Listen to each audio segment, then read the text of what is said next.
1953, there was a black group of businessmen and property owners, which had the prominent black people here, which they called the Vanguard Club.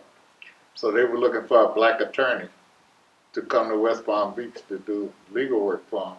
So they recruited my father, which he came here, which at that time, he was the first black attorney in West Palm Beach or Palm Beach County. Once he arrived here, he started working, and then that's when he started getting involved in civil rights actions. The house where my daddy built back then was actually the white section of West Palm Beach. Because back then the south side of 17th Street was white, the north side was black. That was part of River Beach. So he built the house there. So I would be in the school zone to be able to go to the Palm Beach, back then Central Junior High School, Central Elementary. But when they found that out, they moved the school board district. They drew a line right behind our house and back up. So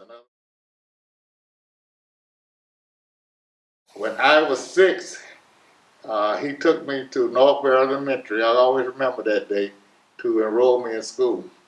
Okay, so when we walked up the stairs, the doors were locked. They wouldn't let us in. But he and his partners, well, not partners, the people that worked with him, which was I.C. Smith, which was his partner, and Malcolm Cunningham, which is one of the first black lawyers, and T.J. Cunningham, his brother. So they already anticipated that I was going to be denied admission into the school. So they already had the papers drawn up. So immediately after that, they filed the federal case against the school board.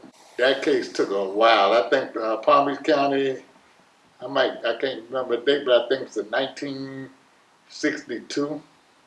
That's 63 when they first allowed black people going to schools, right? But even then, they had certain requirements that they required.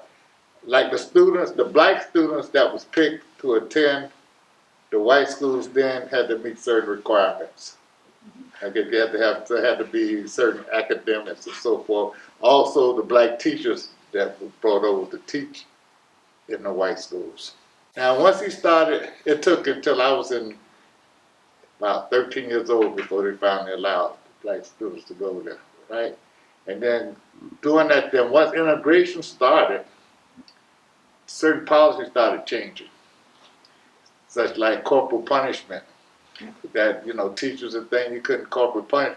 Now, I think I can't prove it that the reason that because white parents did not want a black person to be able to administer corporal punishment to their kids. Back then, it was still legal, Because you got to realize when all of this was going on, I was sort of like isolated about what was actually going on, the trauma behind, because they used to write letters to my father, and they would say to the end lawyer or West Palm Beach, no address or anything, but the mail always came to us.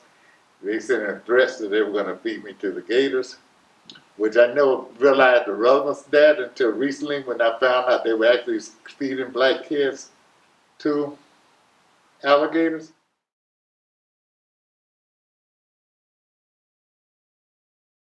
But while he was doing this, there's other things he took up. He knew that the courthouse and certain things didn't have any black employees. The only black employee was the janitor.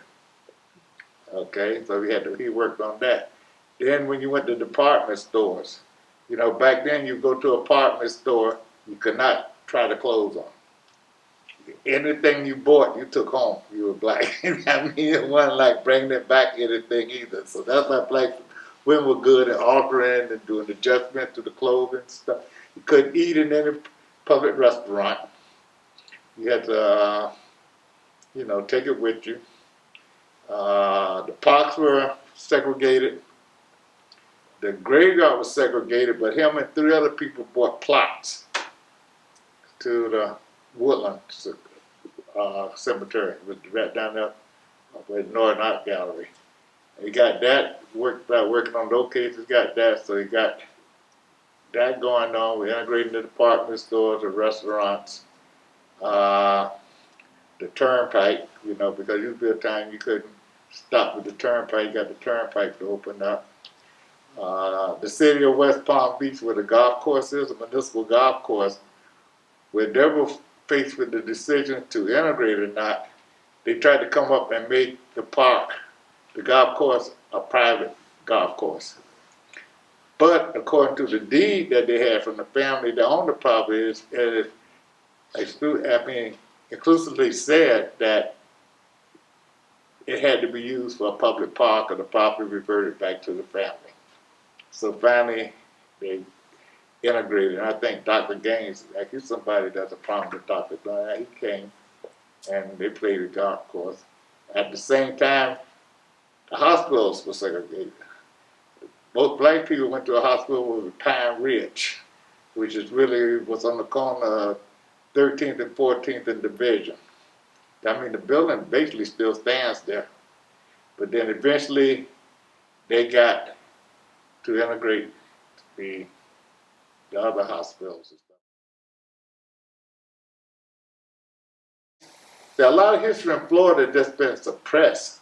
And I don't know if our people suppressed it because of fear, that they didn't want retaliation or something. This office, even like the Coy massacre, I never really heard of that. And my daddy family from Orlando until just recently, So, they suppressed a whole bunch of stuff. Quality of life, that's the main thing. You want the neighborhood to have a better quality of life. Pleasant City is the oldest black neighborhood in West Palm Beach, And that legacy goes all the way through. Cause we had some great people that came from Pleasant City. I want the kids to know that. I want to place that. I want ownership. I want the people to stay, majority of the people to stay in Pleasant City own where they stay. I would like for the education in Pleasant City to be better with our elementary school, the standards. And I really want Pleasant City to be a place where you say, I'm from Pleasant City, and it means something with pride.